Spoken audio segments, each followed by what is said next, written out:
नमस्कार दोस्तों, आप देख रहे हैं सरकारी जॉब भर्ती और मैं हूं हेमेंद्र साहू। दोस्तों, आज का जो टॉपिक देखने वाले हैं जो शिक्षक भर्ती का कंटिन्यू सीरीज चल रहा है, इसका वीडियो नंबर 25वां है, जिसमें हम लोग आज बात करने वाले हैं सामाजिक अध्ययन, जो कि भारतीय समाज के अंतर्गत 25 महत्वपूर्ण क्वेश्चन आंसर है, उन सभी क्वेश्चन को देखेंगे। तो दोस्तों, अगर आप चैनल पर नए हो तो चैनल को सब्सक्राइब कर देना, बेल आइकन को जरूर दबा देना। इसका फ्री पीडीएफ जो है टेलीग्राम चैनल पर मिल जाएगा। तो चलते वीडियो की तरफ। आप लोगों के लिए जो होमवर्क दिया था उसको देखते हैं। 5 वर्ष मोहन की मानसिक आयु 8 वर्ष है, इनकी बुद्धि लब्धि कितनी है? तो इसका जो जवाब आ जाएगा, बहुत लोगों ने जो दिया है सही, 160 रहेगा। ठीक है, मैंने आप लोगों को बताया था जो फार्मूला क्या है। एक तो क्या है, मानसिक आयु, आयु कितनी ही 8 है। उसके बाद है मोहन की जो वास्तविक आयु है वहाँ 5 वर्ष है, इंटू कर दो कितना, 100 से। तो ये कितनी बार में चला गया, 20 बार में, है ना।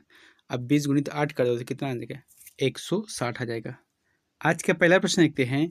जाति है एक, तो जाति क्या है? ये जो है भारतीय समाज के अंतर्गत को पार्ट है, जो कि आपके सिलेबस में है।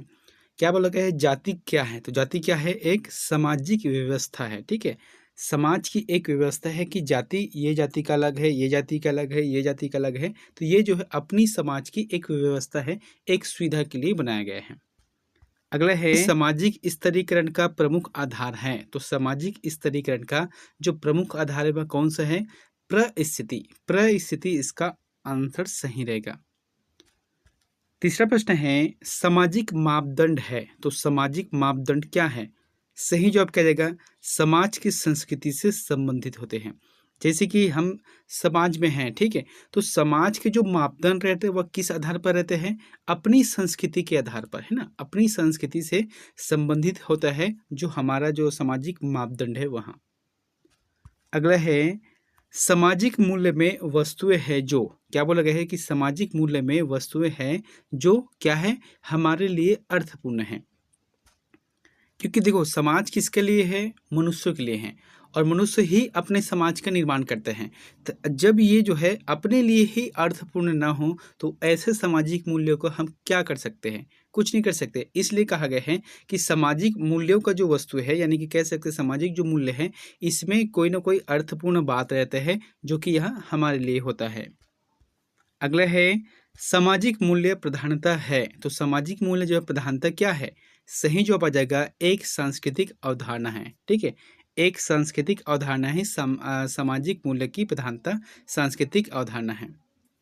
अगला है, सामाजिक परिवर्तन किस ओर उन्मुख प्रक्रिया है? तो कौन से ओर की जो उन्मुख प्रक्रिया है सामाजिक परिवर्तन? इसका जो आंसर रहेगा यहाँ पर परिवर्तन रहेगा। ठीक है, तो इसका जो जवाब आ जाएगा अनिवार्य रहता है। देखो, समाज में है तो कोई ना कोई तो परिवर्तन होना जरूरी है। ऐसे नहीं कि हम एक ही चीज को लेकर चले। समय के साथ साथ परिवर्तन होता है, चाहे वहाँ समाज का नियम हो चाहे संविधान का नियम हो, ये परिवर्तन होता है। तो ये क्या है, एक अनिवार्य प्रक्रिया है। अगला है, जब भौतिक और अभौतिक दोनों पक्षों में परिवर्तन होता है तो क्या कहा जाता है? अगर दो, जैसे कि दो पक्ष है, एक तो है भौतिक पक्ष है, एक होता है अभौतिक। तो भौतिक और अभौतिक दोनों पक्षों में परिवर्तन होता है तो उसे क्या कहा जाता है? सही जवाब क्या जाएगा, सांस्कृतिक परिवर्तन रहेगा। ठीक है, ये जो है सांस्कृतिक परिवर्तन के अंतर्गत आता है। दोस्तों, आप जो है अपनी तैयारी अच्छे से करना, क्योंकि समय कम है। आज के न्यूज़पेपर में दिया था लगभग 4 लाख लोगों ने फॉर्म डाला है, क्योंकि फॉर्म डालने का जो प्रक्रिया है वह समय समाप्त हो गया है। अभी जो जिन लोगों का अगर लगता है कि त्रुटि हो गया है तो वो लोग जाके सुधार सकते हैं, वो लोग सुधार सकते हैं। 8वां प्रश्न है, दुर्खिम आत्महत्या को निम्न में से क्या मानते हैं? जैसे कि दुर्खिम क्या है, ये कौन है? एक मनोवैज्ञानिक है। इन्होंने जो है आत्महत्या को किस मतलब लेवल से देखा है, या फिर ऐसे कह सकते हैं कि दुर्खिम जो आत्महत्या को क्या मानते हैं?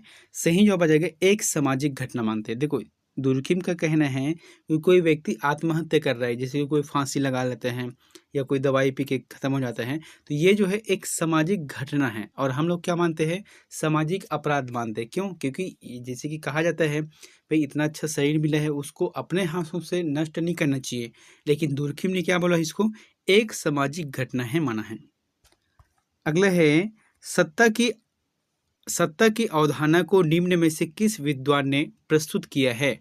तो सत्ता की जो अवधारणा है इसको किस विद्वान ने प्रस्तुत किया है?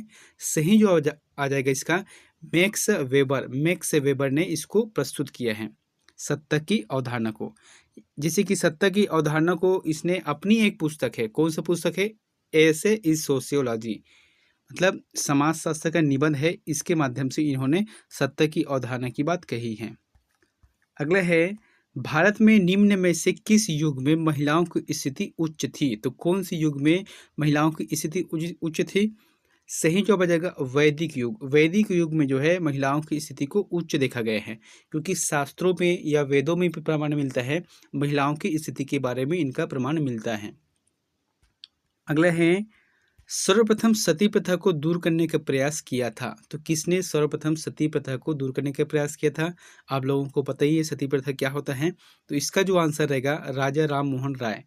राजा राम मोहन राय ने, एक और है अंग्रेज, कौन था वो, विलियम बेंटिक, दोनों ने मिलकर जो है 1828 में इस जो सती प्रथा के खिलाफ एक मुहिम चलाया था, जिसके लिए जो है 1829 में लॉर्ड विलियम बेंटिक ने एक नियम लाया था, एक प्रस्ताव लाया था। अगला है, भारतीय समाज में सामाजिक स्तरीकरण का प्रमुख आधार रहा है? तो भारतीय समाज में जो है सामाजिक स्तरीकरण का जो प्रमुख आधार रहा वह कौन सा है?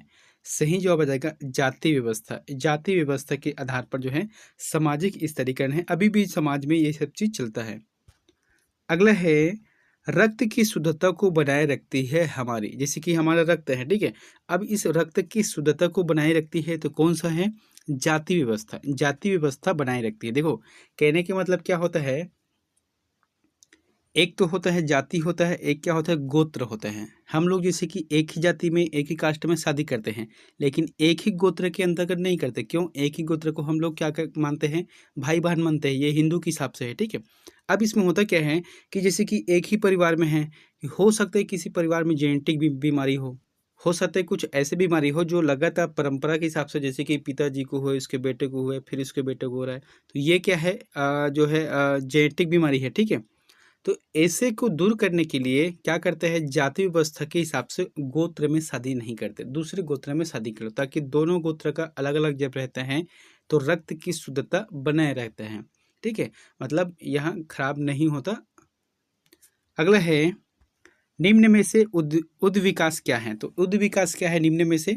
एक प्रक्रिया है, एक प्रक्रिया है यहाँ उद विकास। अगला है, नातेदारी व्यवस्था में मूलतः निम्न में से कितने पक्ष होते हैं? बहुत अच्छा प्रश्न। तो कितने पक्ष होते हैं नातेदारी प्रथा में? तो इसमें दो ही पक्ष होते हैं। कौन कौन से होते हैं? एक तो पिता के द्वारा होता है, एक है माता के द्वारा होता है, ठीक है।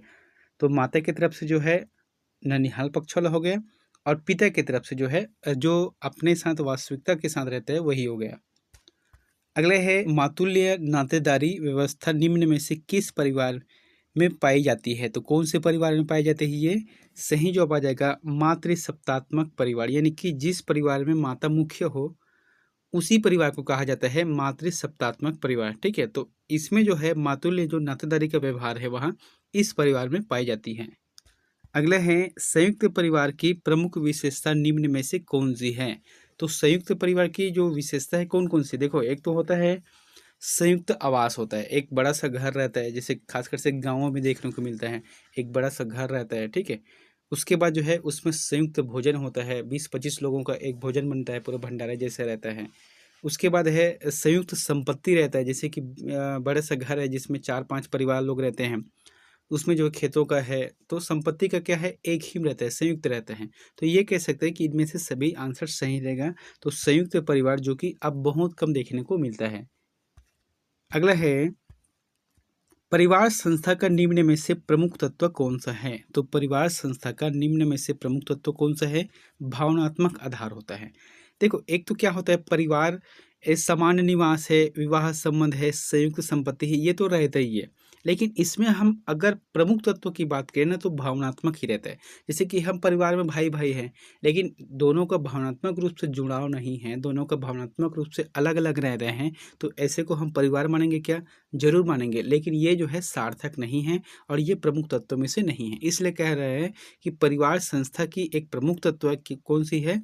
भावनात्मक आधार को माना गया है। अगला है, परिवार में मिताक्षर के नियम के प्रतिपादक निम्न में से कौन थे? तो परिवार में जो मिताक्षर के नियम के प्रतिपादक कौन थे? सही जवाब आ जाएगा ज्ञानेश्वर रहेगा। एक होता है संत ज्ञानेश्वर वाला है, महाराष्ट्र का मिताक्षर का है ना, दोस्तों देखो इसमें हुआ क्या है, मिताक्षरा याज्ञवल्क्य स्मृति पर विज्ञानेश्वर की टीका है जिसकी रचना 11वीं शताब्दी में हुई है। मैंने बताया था भी कि महाराष्ट्र का संत है संत ज्ञानेश्वर, है ना। इस ग्रंथ में जन्मना उत्तराधिकारी के सिद्धांत के लिए प्रसिद्ध है। देखो कहने का मतलब ये है कि अभी हाल ही में सरकार द्वारा भी इस पर जो है टिप्पणी हुआ था कि 2005 से, है ना। कहने का मतलब है मिताक्षरा में कि पिता के जो संतान रहते हैं, जन्म लेते ही क्या होता है, वहाँ उत्तराधिकारी बन जाता है। जैसे कि किसी के पिता है, ठीक है, अब पिता के एक ही लड़का है, तो अगर खेत कितना है, मान लो 10 एकड़ है, तो अकेले हिस्से किसका हो गया, लड़के को हो गया। लेकिन जन्म दूसरे बच्चे को हुआ, समझ जाओ कि उसका 2 भाग हो गया। लेकिन 2005 में जो संशोधन किया गया था उसमें क्या है, बेटियों को भी इसमें अधिकार दिया जाएगा। ये है मिताक्षरा 2005 का संशोधन। अगला है, निम्न में से कौन सा कारक संयुक्त परिवार को विघटन की ओर ले जाता है। तो संयुक्त परिवार को विघटन की ओर कौन से कारण ले जाता है, जैसे कि स्त्री शिक्षा का अधिकार, ये नहीं, ये तो परिवार को आगे ले जाने का काम करते हैं। दूसरा है औद्योगिकरण, ये भी परिवार को आगे ले जाएगा। नगरीकरण, ये भी परिवार को आगे ले जाएगा। लेकिन चौथा कारण कौन सा है, व्यक्तिवादी भावना का विकास होना, यानी कि अपने तक ही सीमित रहना, अपने का विकास करना। यानी कि जैसे कि एक परिवार में 4 भाई है, ठीक है, अब वो 4 भाई में एक भाई सोचता है कि मेरा ही विकास होना चाहिए, बाकी को अपना से काम से मतलब होना चाहिए। तो ये क्या हुआ, संयुक्त परिवार का विघटन का कारण बनता है। इसका मतलब व्यक्तिवादी भावना का विकास उसमें आ गया है, तभी बनता है। अगला है, आर्थिक आधार पर वर्ग का विभाजन निम्न में से किस विद्वान ने किया है। तो किस विद्वान ने किया है आर्थिक आधार पर वर्ग का विभाजन। सही जवाब आ जाएगा मार्क्स एवं मैक्स वेबर, दोनों ने मिलकर किया है। अगला है, निम्न में से वर्ग का आधार नहीं है। तो वर्ग का आधार कौन सा नहीं है, तो जन्म नहीं है। एक तो होता है धन, तो धन क्या है, जैसे कि हम लोग बोलते हैं कि ये धनी वर्ग है, ये गरीब वर्ग है, ठीक है। उसके बाद ये पूंजी वर्ग है, उसके बाद बोलते हैं कि ये शक्तिशाली वर्ग वाले हैं। तो कह सकते हैं कि वर्ग ये तीनों हैं, लेकिन जन्म ऐसा नहीं है, क्योंकि ये तीनों वर्ग में ही जन्म लेते हैं। तो कह सकते हैं कि आधार जो रखा गया है वर्ग का, उसमें जन्म नहीं आता।